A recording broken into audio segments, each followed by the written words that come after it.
this is where really, again, going back to our principles that we're trying to create a society based on, is that transparency, is that honesty. And I think being honest with yourself is really a big part of it. If you're capable of doing that, when you get in those situations, you can be honest and ask yourself, okay, how do I feel about what I did? Did I give it my all? And once you gain that ability, it doesn't matter if you fail or succeed or whatever it is you're trying to do. You understand, okay, I did what I was capable of. For me, that's how I try and judge myself whenever I'm doing something. I'm like, how does it feel? Say I'm running, all right, or I'm on the treadmill, or I'm doing weights, doing something physical. To me, I look at it, I'm like, yeah, that was good. But I get this feeling where I'm like, I could have done more. And I'm like, crap, that means I have to do more, because I wouldn't be getting that feeling if that wasn't there. So then I do more, and then it's like, yes, okay, that feels right. So it really is, you kind of just got to, well, at least from my perspective, is you just got to practice that. You just got to, when you're doing something, turn inside and say, okay, am I doing all that I'm capable of doing?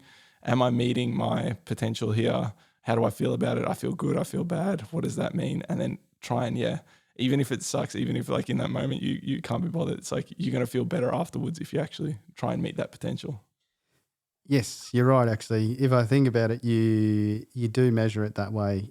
I do measure it that way internally as well. Is if you really, that's why honesty I think is so important in so many different areas, because if you are honest about the situation, you actually know. You don't need it from anyone else. In fact, there's a lot of times where people would have, jump in joy for the success I have, and then internally I don't feel that, because while I've met their measure, I haven't met my own. So it's sort of, yes, being honest is really critical to this process, I think, without being completely honest with yourself. I think the other important part to that is you can be completely honest about yourself, but then you need to remove the judgment of what a successful and a fail is.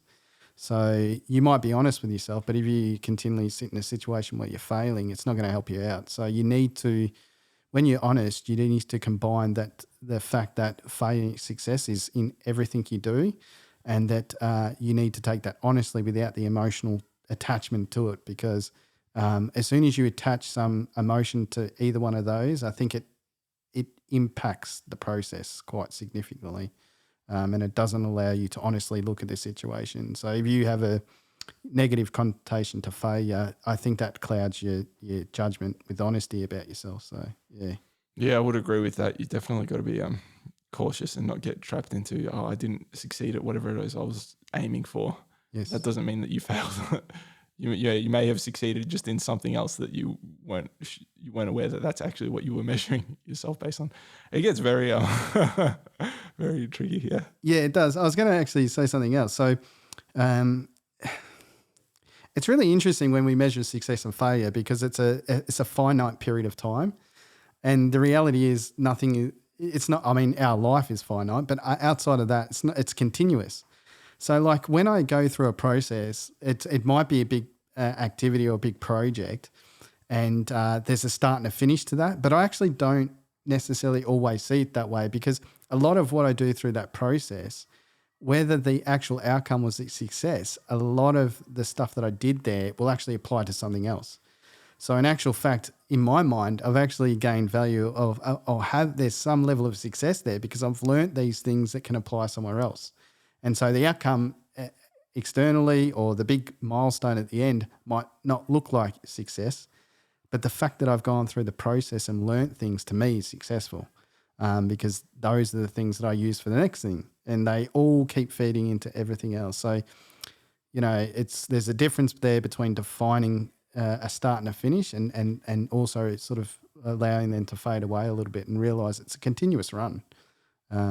So just remember not to measure it critically at those key points, I guess, or how you do it.